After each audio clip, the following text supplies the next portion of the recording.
సింగరేణిలోని బొగ్గు బ్లాకులను ప్రైవేటీకరిస్తామని కేంద్ర ప్రభుత్వం టెండర్లు పిలవడం జరుగుతుంది. దాన్ని పూర్తిగా తెలంగాణ బొగ్గుగని కార్మిక సంఘం వ్యతిరేకిస్తుంది.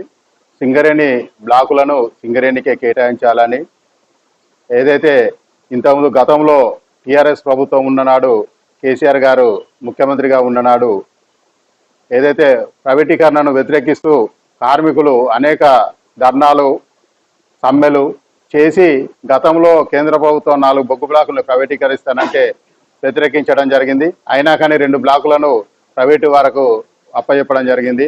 దాంట్లో కోయగూడెం OC3 అలాగే సత్తుపల్లి OC3ని కూడా ప్రైవేటు కంపెనీలకు అప్పచెప్పడం జరిగింది.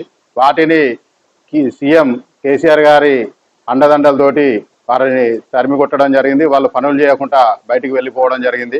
అప్పటి నుండి కూడా అట్లనే ఆగిన వాటిని ఇప్పుడు కొత్తగా ఎన్నికైన బీజేపీ ప్రభుత్వం అలాగే కాంగ్రెస్ ప్రభుత్వం కూడా వాటిని మరొకసారి తెర మీదకి తీసుకొచ్చి ప్రైవేటు పరం చేద్దామని చెప్పడం జరిగింది.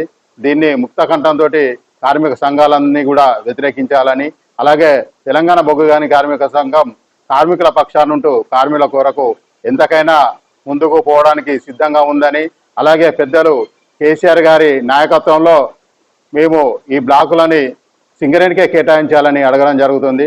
ఏదైతే ద్వంద్వ వైఖరి అవలంబిస్తున్న కాంగ్రెస్ ప్రభుత్వం బీజేపీ ప్రభుత్వాలు కార్మికుల పక్షాన లేకుండా ప్రైవేటు వాళ్ళకు దారాదత్తం చేయాలని చేయడం జరుగుతుంది. ప్రైవేటు వాళ్ళకు దారాదత్తం చేస్తే 40,000 మంది సింగరేణిలో ఉన్న కార్మికులు అధోగతి పాలు అవక తప్పదు. కాబట్టికే సింగరేణి కార్మికులందరూ కూడా ముక్త కంఠంతో ప్రైవేటీకరణను వ్యతిరేకించాలి. అలాగే ప్రైవేటీకరణ చేయాలని ఏదైతే కాంగ్రెస్ ప్రభుత్వము బీజేపీ ప్రభుత్వం చేస్తుందో, నిన్న ఏదైతే టెండర్ ప్రాసెస్ స్టార్ట్ చేసిందో ముందుగా ఉదయమేమో మన కాంగ్రెస్ ప్రభుత్వం ఒక మాట చెప్పడము, తర్వాత మధ్యాహ్నం తర్వాత మళ్ళీ ఆ టెండర్ ప్రాసెస్లో పాల్గొనడం అనేది ద్వంద్వ వైఖరికి నిదర్శనము.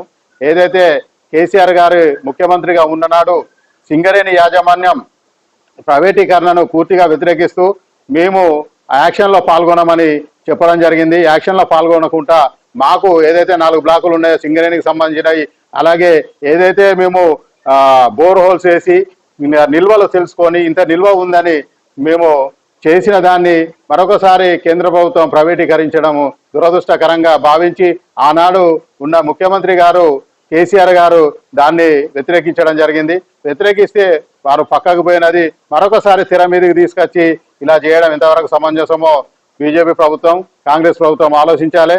కాంగ్రెస్ ప్రభుత్వం ఖచ్చితంగా కార్మికుల కోసము అలాగే తెలంగాణ ప్రజల కోసం తెలంగాణలో కొంగు బంగారమైనటువంటి సింగరేణి సంస్థని కాంగ్రెస్ ప్రభుత్వం నిర్వీర్యం చేయాలని చూస్తుంది. కాబట్టి ఆ నిర్వీర్యం కాకుండా ప్రజలందరూ కార్మికులు కూడా ఎదుర్కొనాలి. 40,000 మంది కార్మికులం మనమందరం కూడా ముక్త కంఠంతో దాన్ని ఎదిరించాల్సిందిగా తెలియజేస్తూ, అలాగే మాతో కలిసి వచ్చే యూనియన్లన్నింటినీ కూడా కలుపుకొని ఉద్యమ రూపంలో ముందుకు పోవడానికి సిద్ధంగా ఉన్నామని తెలియజేస్తున్నాం.